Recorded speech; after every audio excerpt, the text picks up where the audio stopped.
निवडणुकीत महायुतीच्या पदरी महिलांनी भरघोस मतदान टाकलं। त्याचं कारण म्हणजे त्यांच्यासाठी निवडणुकीच्या तोंडावरती आणलेल्या योजना।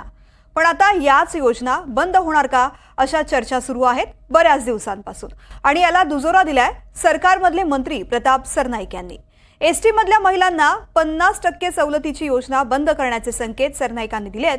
काय आहेत हे संकेत पाहूयात।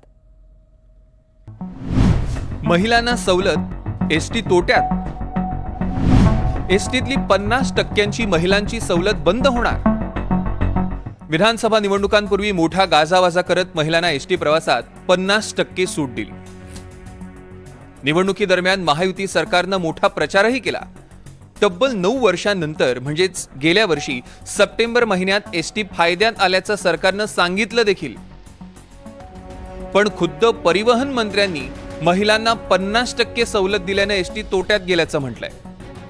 सर्व बसेसमध्ये सवलत मिळाली। आता आपल्या लाडक्या बहिणींना 50% सवलत, बाकी ज्येष्ठांना पूर्णपणे 75 वर्षावरील ज्येष्ठांना त्या बसमध्ये सवलत। आणि त्या सवलतीमुळे परिस्थिती अशी झाली आहे की बस फक्त 3 कोटी रुपये पर डे लॉस आहे।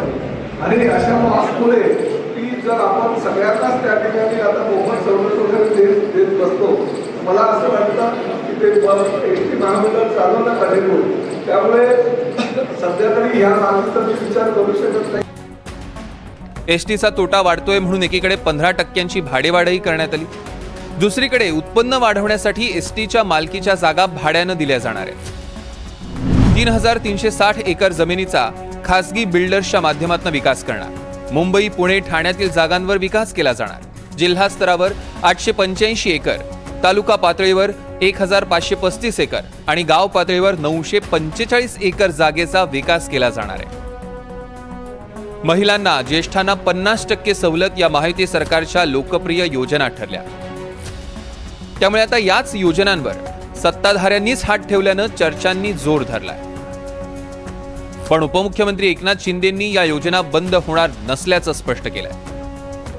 मुख्यमंत्री माझी लाडकी बहीण योजना बंद होणार नाही। त्याचबरोबर एसटीमध्ये लाडक्या बहिणींना, महिलांना 50% सवलत दिलेली ती सवलत बंद होणार नाही। एसटी महामंडळाच्या या तोट्याचा परिणाम कर्मचाऱ्यांवर देखील होतोय। गेल्या 4 महिन्यांपासून कर्मचाऱ्यांचे पीएफचे पैसे थकीत आहेत। सरकारकडून मिळणारा निधी कर्मचाऱ्यांच्या पगारावरच खर्च होतोय। आर्थिक कोंडीत रुतलेलं चाक बाहेर काढण्यासाठी सरकार कोणता गिअर टाकणार याकडे एसटी कर्मचाऱ्यांसह राज्याचं लक्ष लागलंय। ओमकार कुलकर्णी, NDTV मराठी, धाराशिव।